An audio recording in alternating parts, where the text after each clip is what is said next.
The views expressed by Mr. Sterling are deeply offensive and harmful.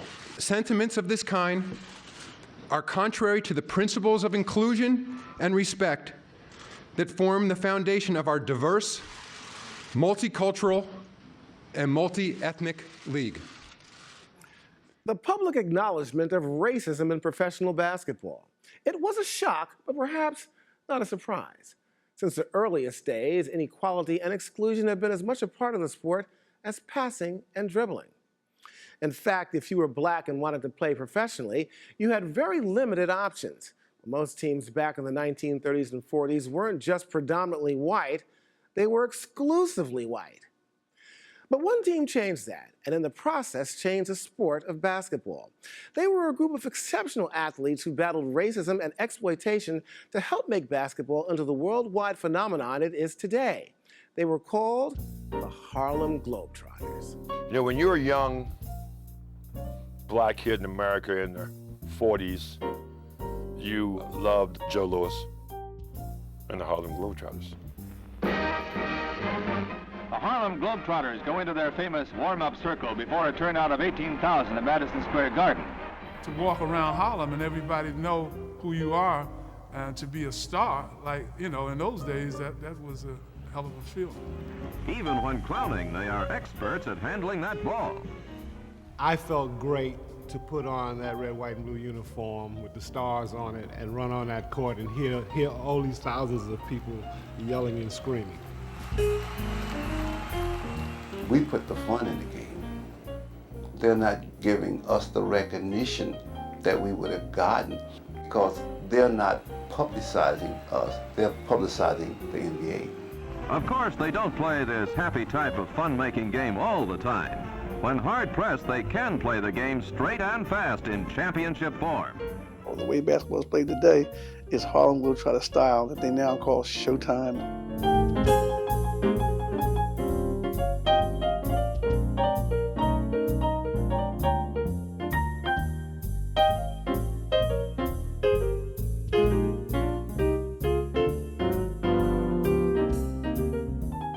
Hello, I'm Julian Phillips. At every competition, they were the top attraction, but paid less than those they played against. Eager fans would line up for autographs, but wouldn't let them into their restaurants or hotels. They were sent as America's ambassadors to the Soviet Union, but treated as second-class citizens at home. They were the best of the best. They were the Harlem Globetrotters, and they were not playing the white man's game. We started the three-point shot. People said it wouldn't work. Heck, we were slam dunking before it was fashionable. Before people knew what slam dunking was, we did that.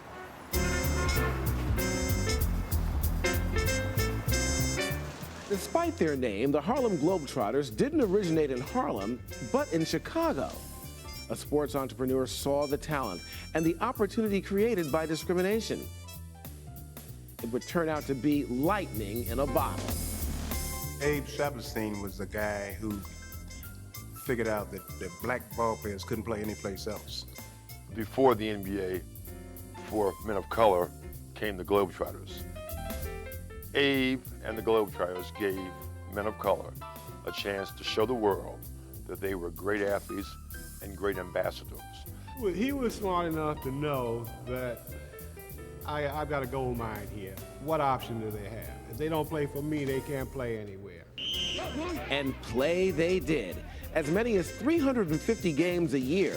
Constantly on the road, they took on any and all white teams willing to accept the challenge, routinely beating them. It's just that we were better ball players, and we had a much better team. We are as good, if not better, than you are. You got more opportunities. We don't have those opportunities. We are better, and the only reason that we don't have those opportunities is that our skin is dark. Let's be a little bit fair, and maybe not so condescending here about the white players of that era. They were playing a different type of basketball. They did not have the jumping ability, the athleticism that a lot of the black players had, so they used what they had. They just couldn't do what the guys of color were able to do from the very, very, very beginning. The Trotters brought more than just athletic excellence to the game. They brought their unique brand of showmanship. It's the court comedy of Meadowlark Lemon, Wilt Chamberlain and company that draws the crowds and baffles the opposing team and the referees. They played hometown teams and teams that traveled with them, including college all-stars. It wasn't just about watching them win, it was watching how they won. It's good-natured clowning. They'll even give the ball away to set up an out-of-bounds play. How'd that happen? Nothing's sacred and nobody's safe when they cut loose. Fans loved watching the amazing dribbling skills of Marcus Haynes. And the astounding antics of players like Meadowlark Lemon. Meadowlark talks himself into a foul shot. When he gets on the line, watch those feet. He shoots. Really foul. Anything for a laugh and let the ref fall where he may. Sore losers called them showboaters, just playing a schoolyard game. Yeah, realistically looking at it, I mean, if you think about black or white ball players, everybody learned in the schoolyard. I mean, regardless of what area of the city you come from, what race you are, you learn to play in the schoolyard. But I think that at that particular time, in order to put some type of negative label on the black players as to why they're not in the league when they're beating everybody and everything that comes up, you have to say that they're this or they're that, they're not coachable, they're nothing but schoolyard players. So they had to minimize the abilities by saying, oh, that's just sort of like, ragtag basketball. And they're not really playing against anyone. And it's all set up basketball. So, they're not really being challenged. Well, first of all, the challenge was for the Globetrotters is to go out there every day, and sometimes 2 and 3 times a day, and put on a show that would bring people out of their chair. Fast action down the court. They drive the opposition dizzy as they juggle that ball in swift, deceptive passes that pay off with shots like this. Abe Saperstein wanted to prove that his players were more than just clever clowns. So in 1948, the Globetrotters took on one of the best professional teams in the country. The Lakers were a Minneapolis team back then, and they were all white. I had a great basketball team, but we had a great basketball team also, and we felt that we could beat anybody we played. This time there was no clowning around. It came down to the final buzzer, and the Globetrotter win. And to prove it was no fluke, the following year they beat the Lakers again. The doubters were silenced. I believe it was at that time they really saw that we were not only a bunch of comedians out on the basketball court, but we could play basketball also. Of course, we knew it all the time. So these guys were not only the greatest basketball players that were ever playing at that time, they were able to take their basketball and make it look so easy, and good that you can have fun just watching. These boys know the game forward and backward, and when they decide to run up the score, they can get that ball through the basket by one way or another.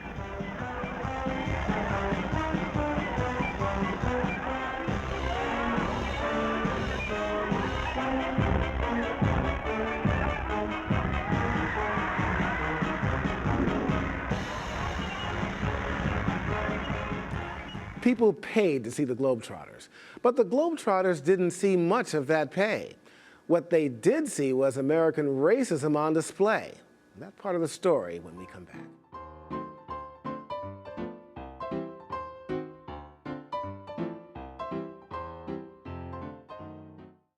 If I was building my own news network, I think I'd want broad, in-depth knowledge of important issues throughout the world. I would want to recruit a fairly diverse staff that had different life experiences before they came to news. We want to see how we can help ourselves and help benefit other people, not just see what's up with the celebrities and where they're going and traveling and buying this and buying that. If I were to build my own news network, it would certainly have to reflect a diversity of culture, because that's the global situation, that's the global reality.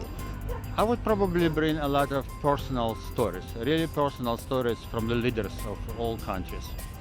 If I was to build my own news network, I would just have people from all over who are very connected and diverse. A Vice News, every culture, every angle.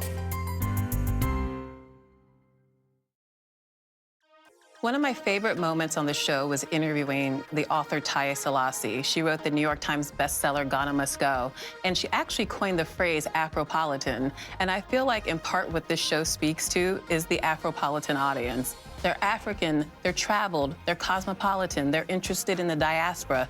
That's what we deliver here, and Taya in many ways was the perfect embodiment of what I want our viewer to represent. Arise serves underserved communities by bringing them news, information, sports, and entertainment from places that are becoming part of the world economy, that are becoming a part of the world voice, and decisions that are affecting things in the world that people care about. They care about the economy. They care about safety and security. And if you come to Arise and you watch our broadcast, these are the things we're going to bring to you every day, 24 hours a day.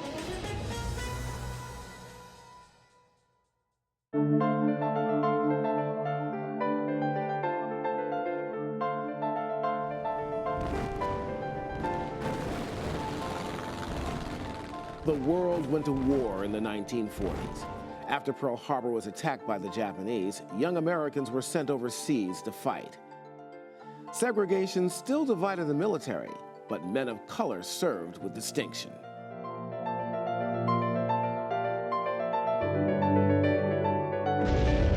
The president who ordered the deployment of nuclear weapons to end the war caused a different kind of explosion a few years later. In 1948, the year after Jackie Robinson broke Major League Baseball's color barrier, President Truman desegregated the U.S. Armed Forces by executive order. The owners in the NBA didn't want blacks on their team. It took until 1950, but finally, the National Basketball Association bowed to the winds of change. Although 5 black players were drafted, opportunities remained scarce. There appeared to be an unspoken limit. The NBA seemed, as one player put it, to just be adding a little pepper to each roster. And when I came out of college, I couldn't go in the NBA anyway because they had a quota system. I think the NBA was very, very fearful of what they saw in the abilities of so many great men of color playing the game.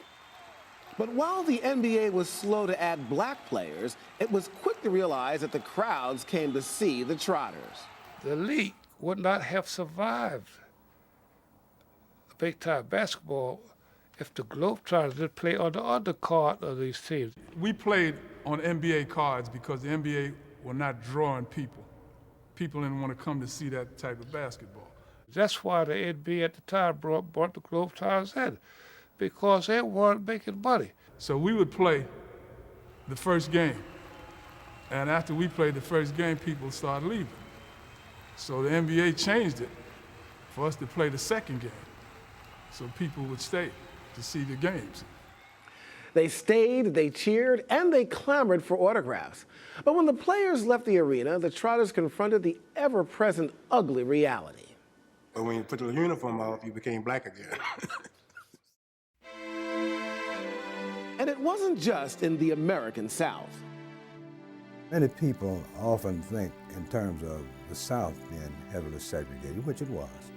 At the same time, it was also segregated. There was a lot of racism in the East and the North and the West and the Midwest, all over.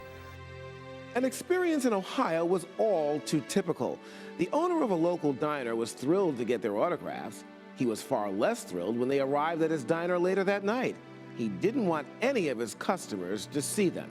We wanted to eat dinner, and we couldn't eat dinner, you know, but the guy told us to come back. Abe brought us back like 10 o'clock, 12 o'clock at night. They pulled down the shades, and then we ate. Their time on the road was a constant challenge. Since they could not rely on being able to eat in restaurants, they had to often eat on the run. Go to the grocery store and get bologna, some sliced ham, a can of beans, or a can of sardines or whatever, a loaf of bread, and sit on the bus and make them up while we were riding. And often they slept on the bus as well. Sometimes in traveling all night long, there again we get back to the racism. It wasn't because that we had that far to go. It was because that we couldn't find a place to stay. There were a lot of hotels that we would try to register in. Though they might would have a vacancy sign up at the time that we went in the door. The time we attempted to register, then all of a sudden there was a no vacancy sign. One player in the NBA asked me, were you as tough as we are in those days? And I had to explain to them, it's a different kind of toughness. The toughness that we had, you couldn't handle.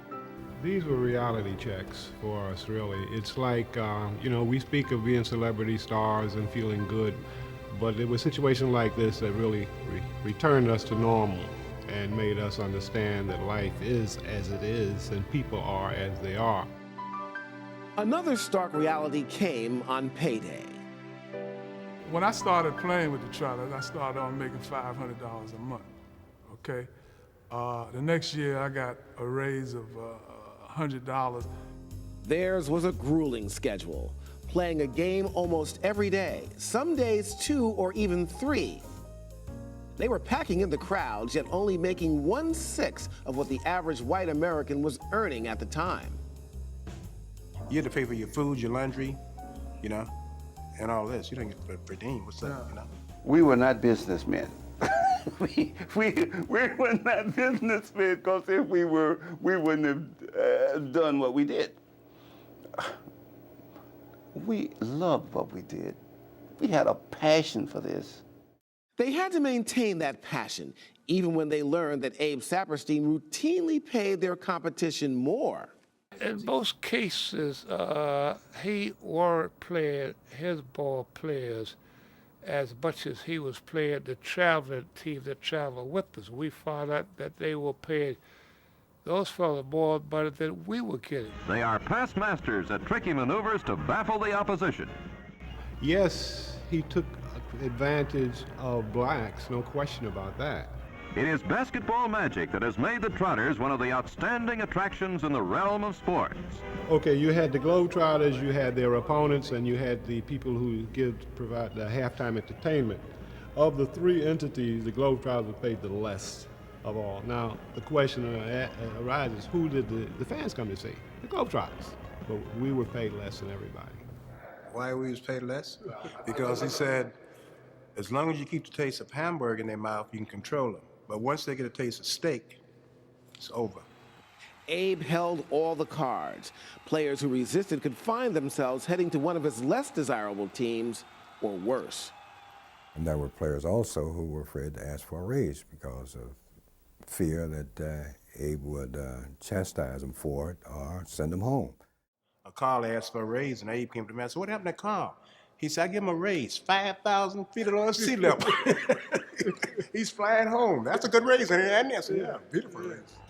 You know you're not being paid competitively, but you try and not let it affect you to the extent that you cannot exist as a man.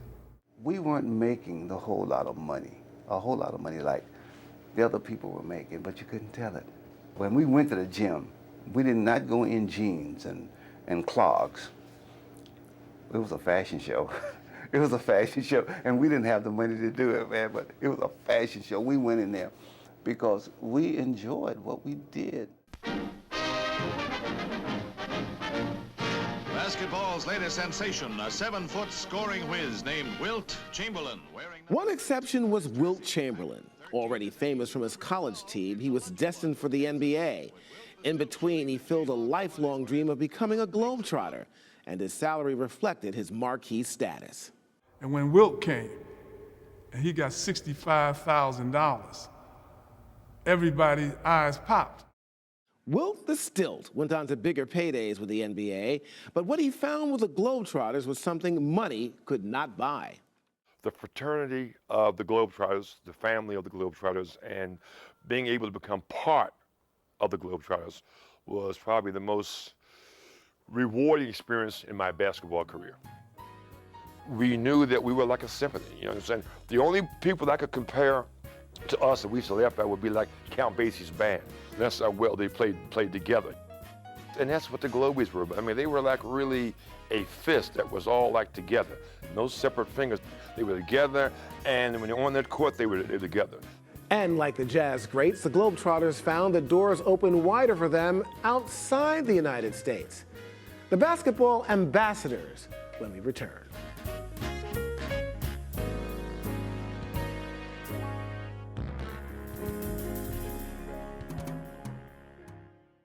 If I was building my own news network, I think I'd want broad, in-depth knowledge of important issues throughout the world. I would want to recruit a fairly diverse staff that had different life experiences before they came to news. We want to see how we can help ourselves and help benefit other people, not just see what's up with the celebrities and where they're going and traveling and buying this and buying that. If I were to build my own news network, it would certainly have to reflect a diversity of culture, because that's the global situation, that's the global reality.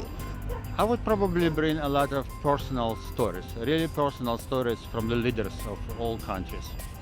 If I was to build my own news network, I would just have people from all over who are very connected and diverse. Vice News, every culture, every angle. The best part of the day for me is when Arise America goes on the air. It's the opportunity for me to tell the stories that I've learned about all day long, and also to talk to some of the smartest, most experienced experts on any number of news topics and explain not just what's happening, but what it means to us. That's the one thing that's great about Arise America. We don't just tell the news, we also seek to understand why it matters.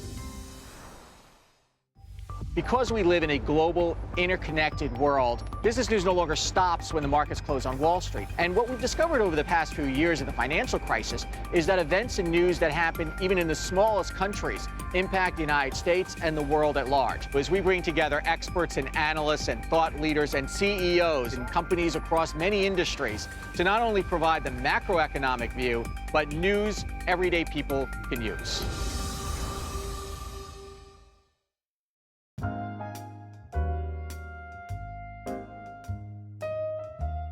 The Harlem Globetrotters live right up to their name. They have appeared in nearly every country around the globe on numerous tours to all parts of the world.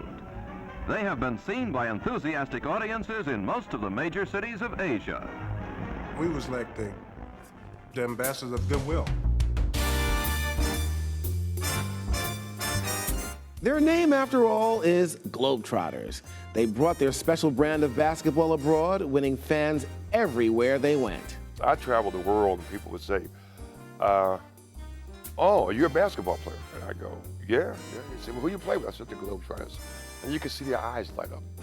They only knew one team, the Harlem Globetrotters. In Europe, we were really regarded as big stars, you know, and this is in the 50s when we drive up to a hotel in London or whatever, there'd be people all over the place. It was, you know, kind of way out just to come from Harlem and to be so young, traveling with people asking for autographs. They knew they were representing not just their country, but black pride, and they represented both in style. If you can imagine guys traveling for 8, 9, 10, 11 months a year, 2 suitcases, one was their basketball stuff, other was what they're wearing as far as their clothes for the rest of the day, evening. These guys were classic. I mean, you want to talk about GQ? Classic.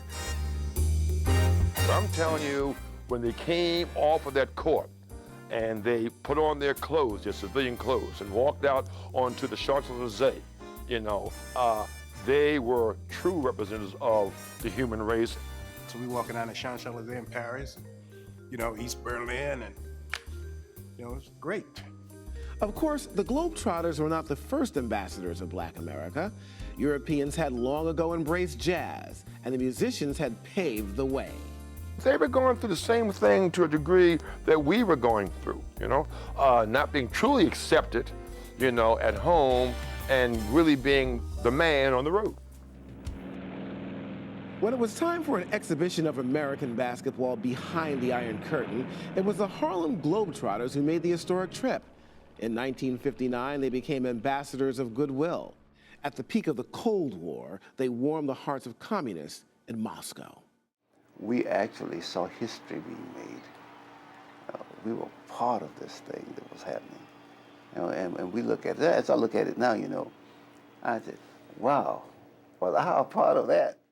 Now think about it. The first Americans to go up there, and so it was a group of black guys that went back there representing America. One reason the Globetrotters were so celebrated in the Soviet Union was for political propaganda.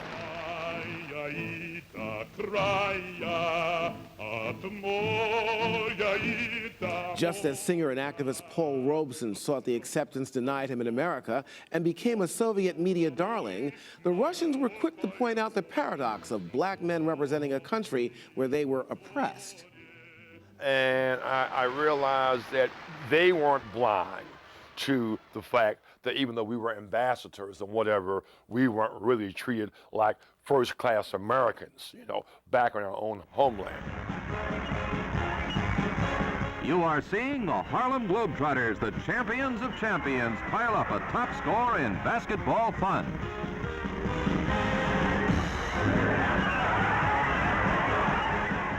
But everybody brought something different to the table. When you put everything on top of the table, we had a feast.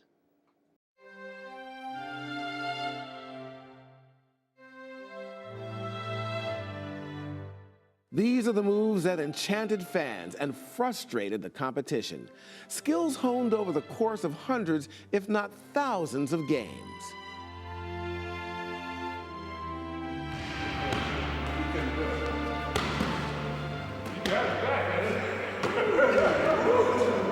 Skills that are still remembered many years later.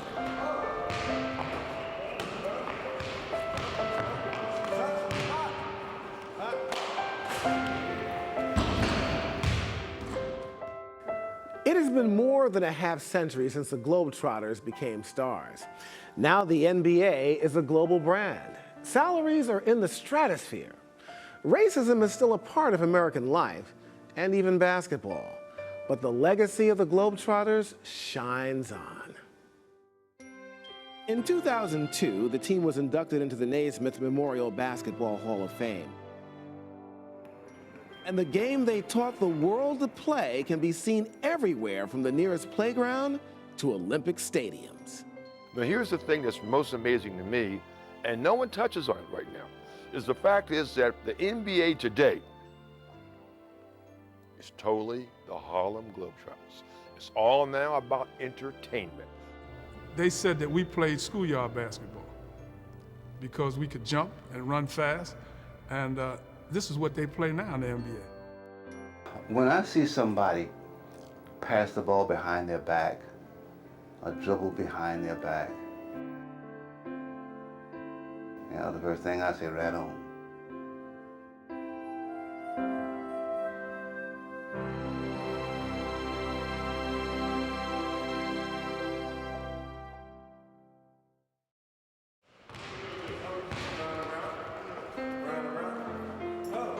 Before the NBA, for men of color, came the Globetrotters. Owners in the NBA didn't want blacks on their team. I felt great to put on that red, white, and blue uniform with the stars on it and run on that court and hear all these thousands of people yelling and screaming. But when you put the uniform on, you became black again. I think the NBA was very, very fearful of what they saw in the abilities of so many great men of color playing the game. In Europe, we were really regarded as big stars. There's a lot of racism in the East and the North and the West and the Midwest, all over. So we walking down the Champs-Élysées in Paris, and it's great. Now here's the thing that's most amazing to me, is the fact is that the NBA today is totally the Harlem Globetrotters. It's all now about entertainment. We put the fun in the game.